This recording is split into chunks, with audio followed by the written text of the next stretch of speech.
Hello मेरे प्यारे students, क्या हाल चाल। हमें उम्मीद है आप सब स्वस्थ होंगी, मस्त होंगी और आप सबकी तैयारी एकदम शानदार तरीके से चल रही होगी। तो स्वागत है एक बार फिर से UP TSSC ANM female health worker के नर्सिंग क्लास में। आज पढ़ने वाले हैं सामुदायिक स्वास्थ्य नर्सिंग का लेक्चर नंबर 18। तो हमने 17 लेक्चर कंप्लीट कर लिया है, तो प्लेलिस्ट में विजिट करके आप देख सकते हैं। तो पिछले वर्ष के पूछे गए टॉप 30 क्वेश्चन को लेकर एक बार फिर हाजिर हैं। तो आइए शुरुआत करते हैं सेशन की शानदार तरीके से। यदि सेशन अच्छा लगेगा तो सेशन को लाइक शेयर सब्सक्राइब जरूर कीजिएगा। तो यूपी एएनएम, बिहार एएनएम या किसी भी स्टेट एएनएम की तैयारी कर रही हैं तो आपके लिए सेशन बहुत ही बेहतरीन होने वाला है। तो आइए शुरुआत करते हैं। 30 क्वेश्चन करेंगे। इन 30 क्वेश्चन के आंसर देने की कोशिश कीजिएगा और हमें कमेंट में ज़रूर बताइएगा कि आपको सेशन कैसा लगा और कितने क्वेश्चन आपने सही किए। तो देखिए, फर्स्ट क्वेश्चन आपके स्क्रीन पर आ चुका है। कह रहा है सामान्य रक्तचाप का मान कितना होता है?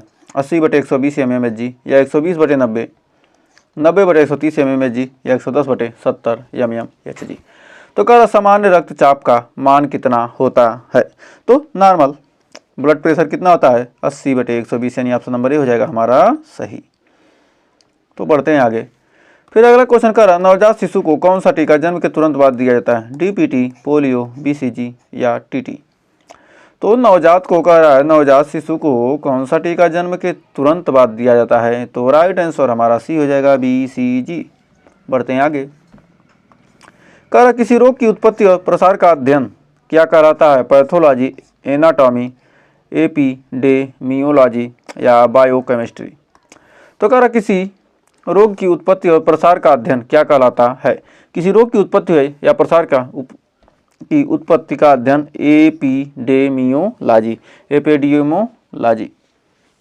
एपिडेमियोलॉजी। नेक्स्ट कह रहा फाइलेरिया रोग किससे फैलता है? मच्छर से, पानी से, भोजन से, संपर्क से। तो फाइलेरिया रोग किससे फैलता है? तो फाइलेरिया हमारा होता है मच्छर से। ऑप्शन नंबर ए हो जाएगा सही। नेक्स्ट कह रहा कुपोषण की सबसे गंभीर अवस्था क्या होती है? पीलिया, मरासमस, एनीमिया, खुजली। जो हमारा पीलिया जो कुपोषण की सबसे गंभीर अवस्था क्या है? तो कुपोषण की सबसे गंभीर अवस्था हमारी क्या है? Marasmus, option number B. Next कर एक स्वस्थ शिशु की सामान्य श्वसन दर होती है 10 से 20 प्रति मिनट, 20 से 40, 30 से 60 या 60 से 90। तो कह रहा है एक स्वस्थ शिशु की सामान्य श्वसन दर कितनी होती है? 30 से 60 पर मिनट। तो एक स्वस्थ शिशु की सामान्य श्वसन दर कितनी होती है? 30 से 60 प्रति मिनट कितनी होती है? 30 से 60। नेक्स्ट कह रहा है प्रोटीन ऊर्जा कुपोषण में एडिमा किस रोग में होता है? प्रोटीन ऊर्जा कुपोषण में एडिमा किस रोग में होता है? मरासमस में, क्वेशियोस्कोर में, एनीमिया में या रिकेट्स में। तो कह रहा प्रोटीन ऊर्जा कुपोषण में एडिमा किस रोग में होता है? तो एडिमा किस रोग में होता है? हमारा ऑप्शन नंबर बी हो जाएगा, क्वेशियोस्कोर में। बढ़ते हैं आगे। कह रहा पोलियो वायरस शरीर के किस भाग को प्रभावित करता है? मांसपेशियां, फेफड़े, तंत्रिका तंत्र, रक्त। तो कह रहा पोलियो वायरस शरीर के किस भाग को प्रभावित करता है? तो पोलियो वायरस शरीर के किस भाग को प्रभावित करता है? तो हमारा राइट आंसर रहेगा ऑप्शन नंबर सी, तंत्रिका तंत्र को। बढ़ते हैं आगे। कह रहा है टाइफाइड रोग किस बैक्टीरिया से होता है? साल्मोनेला टाइफी या माइकोबैक्टीरियम या क्लोस्ट्रीडियम या स्ट्रेप्टोकोकस। तो कह रहा है टाइफाइड किस रोग किस बैक्टीरिया से होता है? जो हमारा टाइफाइड है किस बैक्टीरिया से होता है? हमारा साल्मोनेला टाइफी। तो टाइफाइड रोग किससे होता है? साल्मोनेला टाइफी से। नेक्स्ट कह रहा गर्भावस्था की पुष्टि के लिए कौन सा टेस्ट लिया जाता है? HB, यूरिन SCG, ECG या BT। तो हमारा कौन सा गर्भावस्था की पुष्टि के लिए कौन सा टेस्ट किया जाता है? Urine HCG। नेक्स्ट कर एड्स का कारण कौन सा वायरस है? HIV, HBV, HIV या HCV। तो कर एड्स का कारण कौन सा वायरस है? तो एड्स का कारण कौन सा वायरस है? तो हमारा 11 का हो जाएगा option number C, HIV। Next कर भारत में परिवार नियोजन कार्यक्रम कब शुरू किया गया था? 1947, 1962, 1965, 1975। तो कह रहा भारत में परिवार नियोजन कार्यक्रम कब शुरू किया गया था? तो भारत में परिवार नियोजन कार्यक्रम कब शुरू किया गया था? तो हमारा ऑप्शन नंबर बी हो जाएगा 1952 में। तो बढ़ते हैं आगे। टिटनेस का टीका कितने वर्षों में एक बार लिया जाना चाहिए? हर 2 साल, हर 5 साल, हर 10 साल, हर 15 साल। तो कह रहा है टिटनेस का टीका कितने वर्षों में एक बार लिया जाना चाहिए? तो हमारा 13 का हो जाएगा ऑप्शन नंबर सी, हर 10 साल। बढ़ते हैं आगे। कह रहा कैल्शियम की कमी से कौन सा रोग होता है? Rickets, anaemia, scurvy, goitre. तो कह रहा कैल्शियम की कमी से कौन सा रोग होता है?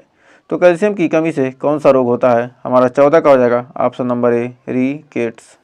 नेक्स्ट। कह रहा IMNCI का पूर्ण रूप क्या है? Integrated management of neonatal and childhood illness, या Indian medical nursing and care institute, या Indian model of newborn child immunization, या international method of new child investigation. तो कर IMNCI का पूर्ण रूप क्या है? तो हमारा हो जाएगा integrated management of neonatal and childhood illness. तो हमारा ऑप्शन नंबर ए हो जाएगा सही। तो बढ़ते हैं आगे। कर मलेरिया फैलाने वाला परजीवी कौन है? ट्रिपैनोसोमा, प्लाज्मोडियम, फाइलेरिया, या लेशमैनिया। तो कह रहा मलेरिया फैलाने वाला परजीवी कौन है? तो हमारा 16 का राइट आंसर हो जाएगा प्लाज्मोडियम। नेक्स्ट। कह रहा स्वच्छ भारत मिशन की शुरुआत कब हुई थी? 2012, 2014, 2015, 2016। तो स्वच्छ भारत मिशन की शुरुआत कब हुई थी? 2014। ऑप्शन नंबर बी हो जाएगा सही। नेक्स्ट। कह रहा खून में हीमोग्लोबिन की कमी को क्या कहते हैं? Leukaemia, hypertension, anaemia, scurvy. तो खून में हीमोग्लोबिन की कमी को क्या कहते हैं? खून में हीमोग्लोबिन की कमी को कहते हैं एनीमिया। ऑप्शन नंबर सी हो जाएगा सही। नेक्स्ट। कह रहा भारत में आशा कार्यकर्ता का मुख्य कार्य है दवा वितरण, शिक्षा देना, सामुदायिक स्वास्थ्य सेवाएं, या अस्पताल प्रबंधन। तो कह रहा भारत में आशा कार्यकर्ता का मुख्य कार्य क्या है? तो 19 का हो जाएगा ऑप्शन नंबर सी, सामुदायिक स्वास्थ्य सेवाएं। बढ़ते हैं आगे। कह रहा मानव शरीर में कुल हड्डियों की संख्या कितनी होती है? 204, 206, 208, 210। तो मानव शरीर में कुल हड्डियों की संख्या कितनी होती है? तो मानव शरीर में कुल हड्डियों की संख्या होती है 206, यानी ऑप्शन नंबर बी हो जाएगा सही। तो बढ़ते हैं आगे।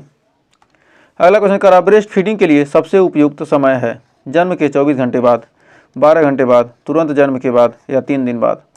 तो कह रहा ब्रेस्ट फीडिंग के लिए सबसे उपयुक्त समय है, तो ब्रेस्ट फीडिंग के लिए सबसे उपयुक्त समय है तुरंत जन्म के बाद। नेक्स्ट। कह रहा घरेलू हिंसा रोकथाम अधिनियम भारत में कब लागू हुआ? 2000 में, 2003 में, 2005 में, 2008 में। तो घरेलू हिंसा अधिनियम भारत में कब लागू हुआ? तो घरेलू हिंसा अधिनियम भारत में सन 2005 में क्या हुआ था? लागू हुआ था। फिर कह रहा है आयरन की अधिक मात्रा शरीर में किस बीमारी का कारण बन सकती है? आयरन की यदि अधिक मात्रा ले लें तो कौन सी बीमारी हो सकती है? थैलेसीमिया, हेमोक्रोमैटोसिस, कैंसर, या स्कर्वी। तो कह रहा है आयरन की अधिक मात्रा के सेवन से कौन सी बीमारी शरीर में हो सकती है? तो हेमोक्रोमैटोसिस। नेक्स्ट। कह रहा मानसिक स्वास्थ्य दिवस कब मनाया जाता है? 10 अक्टूबर को, 12 सितंबर को, 7 अप्रैल को, या 21 जून को। तो मानसिक स्वास्थ्य दिवस कब मनाया जाता है? कब मनाया जाता है? 10 अक्टूबर। ऑप्शन नंबर ए हो जाएगा सही। फिर अगला क्वेश्चन करा UTI का पूर्ण रूप क्या है? अपर ट्यूबरकुलोसिस इन्फेक्शन, या यूरिनरी ट्रैक्ट इन्फेक्शन, या यूनिलेटरल टेटनस इंजेक्शन, या unit test immunisation.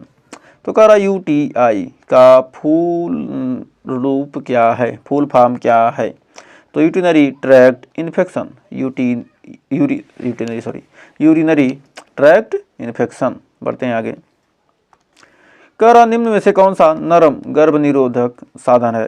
IUD, condom, नसबंदी, इम्प्लांट। तो कह रहा निम्न में से कौन सा नरम गर्भ निरोधक साधन है? तो नरम गर्भ निरोधक साधन हमारा हो जाएगा option number B, condom. Next. कह रहा है थायराइड ग्रंथि से कौन सा हार्मोन निकलता है? इंसुलिन, थायरॉक्सिन, एड्रेनालाइन, या प्रोजेस्टेरॉन। तो कह रहा थायराइड ग्रंथि से कौन सा हार्मोन निकलता है? तो थायराइड ग्रंथि से निकलने वाला क्या है हमारा थायरॉक्सिन, ऑप्शन नंबर बी हो जाएगा सही। तो थायराइड ग्रंथि से निकलने वाला हार्मोन क्या है थायरॉक्सिन है। फिर अगला कह रहा है निम्न में से कौन सी रिपोर्टिंग प्रणाली है HMIS, BMS, RAM या SIS। तो निम्न में से कौन सी रिपोर्टिंग प्रणाली है, तो कौन सी रिपोर्टिंग प्रणाली है हमारा ये हो जाएगा HMIS। बढ़ते हैं आगे। कारण डेंगू बुखार का वाहक कौन है एनोफ्लिज मच्छर, क्यूलेक्स मच्छर, एडीज मच्छर या फ्लाइज। तो कह रहा डेंगू बुखार का वाहक मतलब डेंगू बुखार को फैलाने वाला कौन सा है, तो राइट आंसर हो जाएगा एडीज मच्छर। तो बढ़ते हैं आज के लास्ट क्वेश्चन की तरफ। तो आज का लास्ट क्वेश्चन कह रहा भारत में जनगणना कितने वर्षों में होती है, हर 5 साल, हर 7 साल, हर 10 साल, हर 15 साल। तो भारत में जनगणना कितने वर्षों में होती है, हर 10 साल में। तो हमें उम्मीद है यहाँ तक आपको कोई डाउट नहीं होगा। 30 क्वेश्चन किए हैं और 30 क्वेश्चन आपको अच्छे से क्लियर हो गए होंगे। तो 30 में आपने कितने क्वेश्चन सही किए हमें कमेंट बॉक्स में क्या करना है आपको ज़रूर बताना, लेकिन ये बताने वाले हैं नहीं। और सेशन को लाइक करना है ये भी नहीं करेंगे, शेयर करना है ये भी नहीं करेंगे, और सब्सक्राइब तो किया ही नहीं है आपने। बहुत ही कम लोगों ने क्या किया, सब्सक्राइब किया है।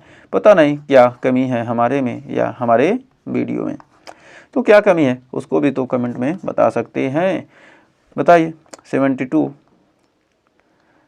78% लोगों ने क्या किया, सब्सक्राइब नहीं किया है, और 22% लोगों ने सिर्फ सब्सक्राइब किया है। आखिर ऐसा क्यों, क्या कमी है? कोई कमी हो तो उसको भी कमेंट में आप बता सकते हैं। सेशन अच्छा नहीं लगता तो डिसलाइक भी तो कर दीजिए, कम से कम डिसलाइक करेंगे तभी तो पता चलेगा कि कुछ कमी है, उसको सुधार किया जाएगा। तो आज के लिए बस इतना ही, और ज़्यादा से ज़्यादा वीडियो देखने के लिए आप हमारे प्लेलिस्ट में विजिट कीजिए। वहाँ पर बहुत सारे टॉपिक पढ़ाए गए हैं जो आपके एग्ज़ाम के लिए एनम एग्ज़ाम के लिए बहुत ही बेहतरीन साबित होंगे, क्योंकि हम आपको यहाँ पर क्या है सीधे क्वेश्चन करा दें, थ्योरी नहीं। थ्योरी करने का मतलब है क्या, आपके समय की बर्बादी।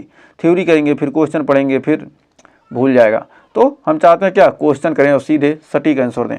क्वेश्चन करने से ही प्रैक्टिस मेक्स मैन परफेक्ट, यदि प्रैक्टिस रहेगा तो आप आसानी से कर सकते हैं। तो मिलते हैं नेक्स्ट वीडियो में, तब तक के लिए टेक केयर।